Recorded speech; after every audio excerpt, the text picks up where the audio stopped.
بسم اللہ الرحمن الرحیم۔ السلام علیکم ورحمۃ اللہ وبرکاتہ۔ ناظرین کرام، اکثر یہ سوال کیا جاتا ہے کہ وظائف کے اندر ہم کون سے ایسے معاملات کو اختیار کریں کہ جس سے اس کی تاثیر بڑھ جائے، وظائف کا اثر بڑھ جائے۔ بلکہ بعض تو یہ بھی سوال کرتے ہیں کہ وظائف اثر کیوں نہیں کرتے۔ دیکھیے، ہر چیز کے کوئی نہ کوئی آداب اور طریقہ کار ہوتے ہیں۔ اس طرح ہم جو بھی وظائف پڑھتے ہیں ان کے بھی آداب ہیں، پورا ایک پراپر طریقہ کار ہے۔ اگر اس کے مطابق پڑھیں گے تو انشاءاللہ تعالی ضرور کامیابی ملے گی۔ دیکھیں، وظائف اثر کیوں نہیں کرتے، اس کی کئی وجوہات ہو سکتی ہیں۔ ہو سکتا ہے کہ ان کے جو آداب ہیں، ان کی جو شرائط ہیں، اس پر پورا نہیں اتر رہے ہوں گے، اسی وجہ سے وظائف کی تاثیر نہیں ہوگی، وظائف کا اثر نہیں ہو پا رہا ہوگا، ہمیں کما حق ہو اس وظیفہ پڑھنے کی کامیابی نہیں مل رہی۔ تو وظائف کے کیا آداب ہیں، اس کی کیا شرائط ہیں؟ سب سے پہلے جو آپ وظیفہ پڑھ رہے ہیں اس میں آپ کی نیت کا بڑا عمل دخل ہے، کیونکہ حدیث پاک بھی ہے انما الاعمال بالنیات، کہ اعمال کا دور و مدار نیتوں پر ہے۔ تو آپ کی نیت خالصتاً اللہ پاک کی رضا ہونی چاہیے۔ اللہ کی رضا کے لیے خالصتاً آپ وظیفہ کیجئے، انشاءاللہ تعالی اس کے اندر آپ کو ضرور کامیابی ملے گی۔ دوسرا، پھر آپ جو وظیفہ پڑھ رہے ہیں اس کے اندر کامل آپ کی توجہ اور یکسوئی ہونا ضروری ہے۔ اور اب دیکھیں، آپ جب وظائف پڑھ رہے ہیں، آپ کی سوچ، آپ زبان سے تو بالفرض درود شریف پڑھ رہے ہیں یا کوئی سا بھی قرآن کی آیت پڑھ رہے ہیں، اللہ کا ذکر کر رہے ہیں، اب آپ کا جو دھیان ہے، آپ کی جو توجہ ہے وہ کہیں اور بٹی ہوئی ہے، تو اب ظاہر ہے آپ کو اس کی کیسے برکتیں ملیں گی۔ اب دنیاوی طور پر بھی جب آپ کسی سے مانگ رہے ہوتے ہیں، کسی سے مخاطب ہوتے ہیں، کسی سے بات کر رہے ہوتے ہیں، تو آپ فل فوکس اس کی طرف کرتے ہیں، آپ کی پوری توجہ اس کی طرف ہوتی ہے۔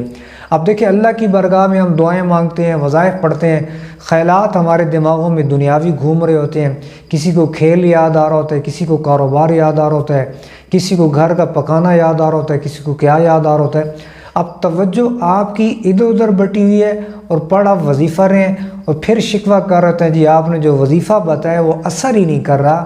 بھائی، اثر کیسے کرے؟ آپ توجہ کے ساتھ پڑھیں، مکمل آپ کا خیال اس وظیفے کی طرف ہونا چاہیے۔ آپ جو ہے تمام تر دنیاوی خیالات کو دل سے نکال کر آپ اس وظیفے کو پڑھیں، ضرور کامیابی ملے گی۔ تیسرا، آپ جو وظیفہ پڑھیں اس میں یقین بھی شرط ہے۔ اگر بے یقین ہو کر پڑھیں گے، آپ تذبذب کا شکار ہوں گے کہ پتہ نہیں میں یہ جو وظیفہ پڑھ رہا ہوں اثر کرے گا کہ نہیں، پتہ نہیں اس میں مجھے کامیابی ملتی ہے کہ نہیں۔ اس طرح اگر آپ ڈگمگائیں گے، تذبذب کا شکار ہوں گے، تو یقین مانیے پھر آپ کو اس وظیفے کے اندر بالکل بھی کامیابی نہیں ہوگی۔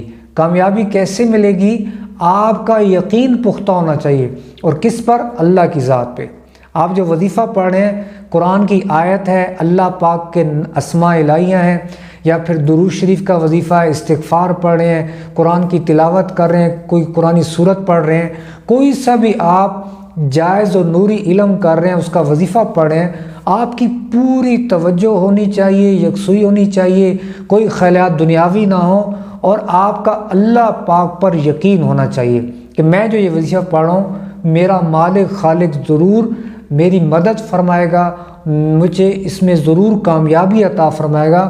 کامیابی پر 100% آپ نے بھروسہ رکھنا ہے کہ مجھے 100% کامیابی ہوگی اللہ کی ذات پر۔ اور ایک اور نہایت ہی اہم اور ضروری چیز ہے کہ جو بھی آپ وظیفہ پڑھیں، قرآنی آیت ہے، اللہ پاک کے اسماء میں سے کوئی اس کا نام ہے، یا کوئی درود شریف پڑھ رہے ہیں، کوئی سا بھی آپ ایسا عمل کر رہے ہیں، تو دیکھیں میں وہ پڑھ بھی درست رہا ہوں کہ نہیں، میرے تلفظ کی ادائیگی، میرے مخارج درست ہے کہ نہیں۔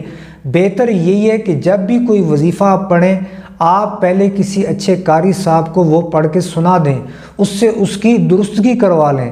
آپ جب صحیح درستی نہیں پڑھے تو بھائی کامیابی کیسے ملے گی؟ جب آپ الفاظ ہی غلط ادا کر رہے ہیں، قرآن کی آیت ہی غلط پڑھے ہیں، آپ کے مخارج کا ٹھکانہ نہیں ہے، تلفظ غلط پڑھے ہیں، عین کو الف پڑھ رہے ہیں، ہا کو ہا پڑھ رہے ہیں، ذال زا وا اس میں فرق نہیں کر پا رہے آپ، سین صاد کے اندر فرق نہیں کر پا رہے آپ، تو اس طرح آپ کے تلفظ ہی جب ٹھیک نہیں ہے، زبر کو زیر، کسی کو آپ پیش پڑھ رہے ہیں، یعنی کہ ان کی ادائیگیاں درست نہیں ہیں، تو برائے کرم پہلے کسی اچھے قاری صاحب کو، اگر کوئی بہن ہے تو کسی اچھی قاریہ کو، یا کوئی بھائی ہے تو اچھے کسی قاری صاحب سے اس کو درستگی کروا کر پھر اس وظیفے کو آپ پڑھیں۔ جب درست پڑھیں گے تو تبھی آپ کو کامیابی ملے گی۔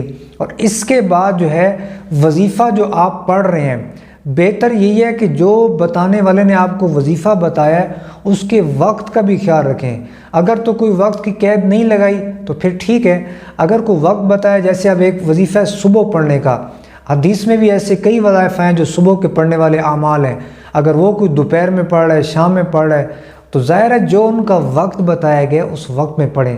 صبح کا وقت ہو تو صبح میں، شام کے وقت والا وظیفہ ہو تو شام کے وقت میں ہونا چاہیے۔